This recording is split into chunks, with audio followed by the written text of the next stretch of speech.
اب درود سے حیات کیسے؟ درود پڑھنے میں، سلام پڑھنے میں اس کا رسول اللہ کی حیات سے کیا تعلق ہے؟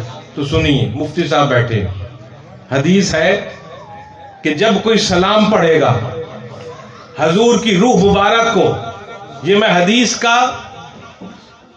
مفہوم پیش کر رہا ہوں، کوئی حدیث بھی یاد رکھیے رسول اللہ کے الفاظ نہیں ہیں، یہ لوگوں کے الفاظ ہیں، راویوں کے الفاظ ہیں۔ رسول اللہ کے الفاظ صرف قرآن ہے جو زبان مصطفیٰ ہے، کلام اللہ کا۔ حدیثیں کئی سو سال بعد تحریر میں آئیں راویوں کے بیانوں سے۔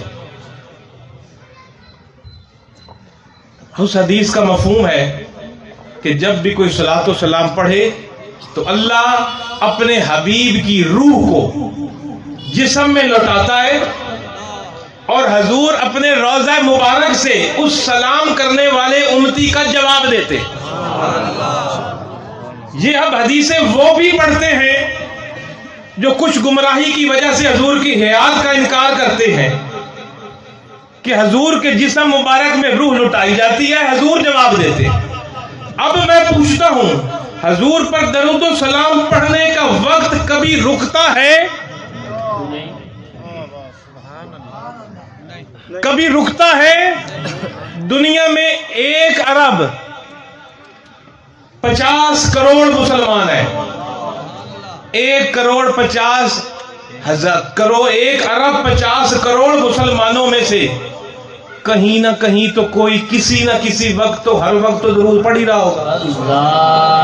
اگر آپ یہاں نہیں پڑھ رہے تو گھر میں کوئی پڑھ رہا ہوگا، کوئی عورت پڑھ رہی ہوگی، کوئی بچہ پڑھ رہا ہوگا، کمالیے میں کوئی پڑھ رہا ہوگا، لاہور میں کوئی پڑھ رہا ہوگا، کراچی میں کوئی پڑھ رہا ہوگا، اسلام آباد میں کوئی پڑھ رہا ہوگا، پاکستان میں کوئی پڑھ رہا ہوگا، افریقہ میں کوئی پڑھ رہا ہوگا، امریکہ میں کوئی پڑھ رہا ہوگا، شمال میں کوئی پڑھ رہا ہوگا، جنوب میں کوئی پڑھ رہا ہوگا، مشرق میں کوئی پڑھ رہا ہوگا، مغرب میں کوئی پڑھ رہا ہوگا۔ جس طرح یہ سورج ہر وقت چمکتا رہتا ہے، کبھی دنیا کے کسی حصے پہ، کبھی دنیا کے حصے میں، کہیں رات ہوتی ہے تو کہیں دن ہوتا ہے، اسی طرح سے دنیا کے ہر کونے میں رسول پاک کے غلام موجود ہے، کہیں نہ کہیں کوئی نہ کوئی تو صلاۃ و سلام پڑھ ہی رہا ہوگا۔ اور اگر یہاں کوئی نہیں پڑھ رہا تو روضہ مبارک کی جالیوں کے پاس تو کھڑے ہو کر کوئی پڑھ رہا ہوگا۔ اگر ساری دنیا کے کوئی نہیں پڑھ رہا، فرض کر لیجئے سب کافر ہو گئے، سب بے ایمان ہو گئے، ایک کلمہ کو دنیا میں نہ پڑھا تو قرآن کی نص پاک کے مطابق فرشتے تو پڑھ رہے ہیں، عرشوں پر پڑھ رہے ہیں، 7 آسمانوں پر پڑھ رہے ہیں، کوئی کہیں تو کوئی کہیں، اور باری باری آ کر رسول پاک کے روضے پر بھی پڑھ رہے ہیں۔ فرشتوں کی لائنیں لگی ہوئی ہیں، اور ایک فرشتہ جو پڑھ جاتا ہے قیامت تک اس کی باری دوسری دفعہ نہیں آتی۔ سب ہم پڑھنا بھی چھوڑ دیں درود تو فرشتے پڑھ رہے ہیں، فرشتے تو ہر وقت پڑھ رہے ہیں۔ جب درود و سلام کی تار منقطع ہوگی تو حضور کی روح مبارک کو جسم سے الگ کیا جائے گا۔ اللہ کا اپنا وعدہ ہے کہ سلام پڑھے گا حضور جواب دیں گے۔ اب درود و سلام بند ہو تو حضور کی حیات ختم ہو، جب درود و سلام ہی قیامت تک بند نہیں ہونا، یہ صدائیں گونجتی رہنی ہیں دنیا میں، دنیا کے ہر حصے میں، عرشوں پر، فرشتوں کی طرف سے آسمانوں پر۔ جب درود و سلام کی صدائیں بند نہیں ہوتی تو حضور کی حیات کیسے ختم ہوگی؟ سبحان اللہ، سبحان اللہ، فکر اللہ اکبر، یا رسول اللہ، یا جاری رہے گا، جاری رہے گا، جاری رہے گا۔ تو یہ درود و سلام پڑھا کرو، اس میں تیرا میرا کمال نہیں، یہ سمجھ لو اس نے مجھے اس قابل سمجھا کہ مجھ سے پڑھا رہا ہے۔ اللہ، اور ہم تو سارے کافر ہو جائیں اس کو پھر بھی کوئی کمی نہیں، فرشتے ہی بہت ہیں، اور فرشتوں کی تعداد ہم سے زیادہ ہے۔ دنیا میں لوگ اتنے نہیں، انسان اتنے نہیں جتنے فرشتے ہیں۔ تو اگر کوئی پڑھ رہا ہے تو شکر ہے وہ پڑھا رہا ہے اور جواب مل رہا ہے۔ درود پڑھنے سے سلام ہے، اور درود پڑھنے کا ثواب ہے، اور سلام پڑھنے کا جواب ہے۔ اور جس کو روضہ مبارک سے جواب آ جائے اس کا بیڑا پار۔ اللہ،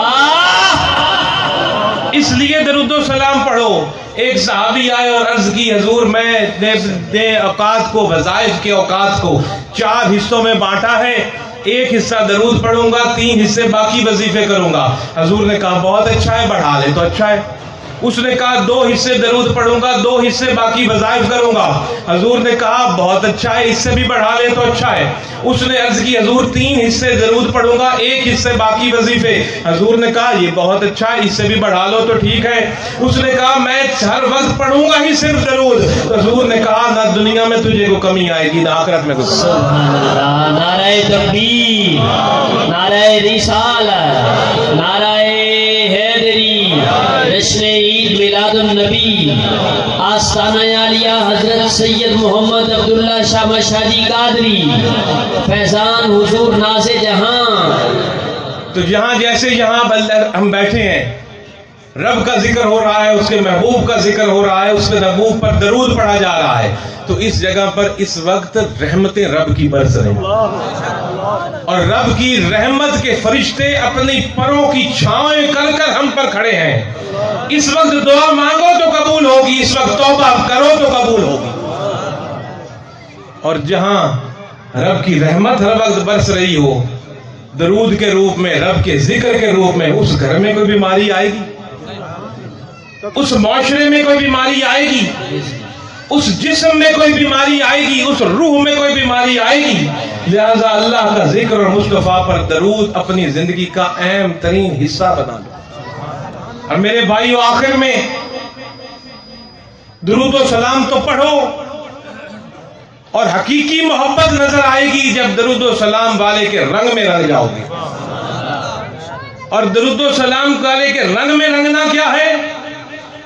اذان آئے تو مصلی پر، رمضان آئے تو روزے سے، مال ہو تو صدقات میں، مال ہو تو زکات میں، بات کرنی ہو تو سچ، رکنا ہو تو جھوٹ سے، کمائی کرنی ہو تو حلال، بچنا ہو تو حرام سے، بڑا آئے تو ادب، چھوٹا آئے تو شفقت، ماں باپ آئے تو احترام، اولاد کی اچھی تربیت، حسن اخلاق، اچھا کردار، اپنے چال ڈھال کو مصطفیٰ کے رنگ میں رنگ لینا افضل جہاد اور افضل ذکر ہے اور افضل درود ہے۔ یہی سب سے بڑی وظیفہ تھا صحابہ کا، یہی سب سے بڑا وظیفہ اولیاء کا، کتب کا، ابدال کا، یہی سب سے بڑا وظیفہ میرے پیر ناز جہان کا۔ سبحان اللہ، گھر میں بھی نماز، سفر میں بھی نماز، بیماری میں بھی نماز، تندرستی میں بھی نماز، رمضان آئے تو روزہ، موقع آئے تو غریبوں پر بال لٹا دو، لنگر دن رات چلاؤ، آج بھی چل رہے ہیں۔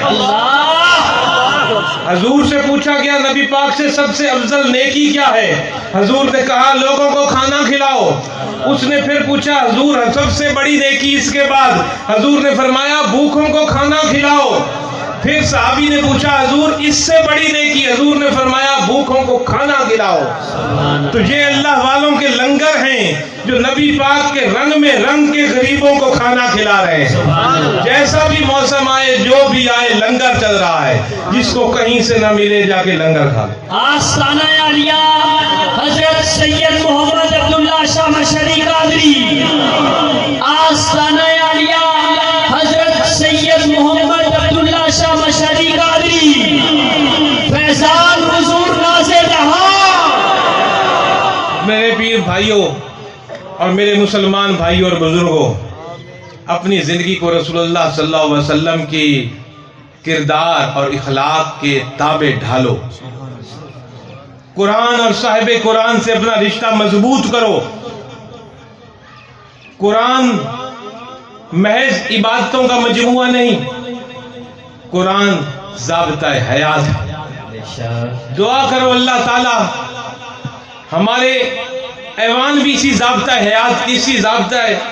حیات کے مطابق چلیں، ہماری حکومتیں بھی اسی ضابطہ حیات کے مطابق چلیں، ہمارے تھانے اور کچہریاں بھی اسی ضابطہ حیات کے مطابق چلیں۔ کیونکہ میں نے بعض جاہل وکیلوں کا یہ جملہ سنا ہے کہ وہ جب ان سے مسئلہ پوچھا جائے کہتے ہیں جناب قانون میں تو یہ ہے اور شریعت میں یہ ہے۔ میں پوچھتا ہوں قانون اور شریعت ایک مسلمان کی کیوں الگ ہے؟ شریعت عربی کا لفظ، قانون اردو کا لفظ، لا انگریزی کا لفظ، بحیثیت مسلمان کا تو قانون اور لا اور شریعت ایک ہی ہے۔ یہ بدبختی ہے ہماری عدالتوں کے نظام میں کہ جہاں شریعت کا قانون علیحدہ بیٹھا ہے اور انگریز کا قانون علیحدہ بیٹھا ہے، اور نام ہے اسلامی جمہوریہ پاکستان۔ اگر اسلامی جمہوریہ پاکستان ہے تو لا بھی تو اسلامی ہو، ایوان بھی تو اسلامی ہو، حکومتیں بھی تو اسلامی ہو، تو آپ کی فورن پالیسی بھی تو اسلامی ہو، آپ کی جناب والا لین دین اور تجارت بھی تو اسلامی ہو، آپ کی بینکنگ بھی تو اسلامی ہو۔ سارا نظام اللہ نے ہمیں دیا قرآن کے اندر، اور قرآن کے اندر اگر تھیوری ہے تو مصطفیٰ کریم نے 23 سال میں پریکٹیکل کر کے دکھایا۔ کوئی اگر کہے قرآن کی کسی آیت پر عمل نہیں ہوتا تو مصطفیٰ کریم نے قرآن کی آیت پر عمل کر کے دکھایا۔ اب یہ نماز کا ٹائم ہو گیا ہے، اذان کا وقت ہو گیا ہے، میری تقریر کا یہی نچوڑ ہے کہ نماز پڑھو۔ اللہ ہم سب کا حامی ناصر ہو۔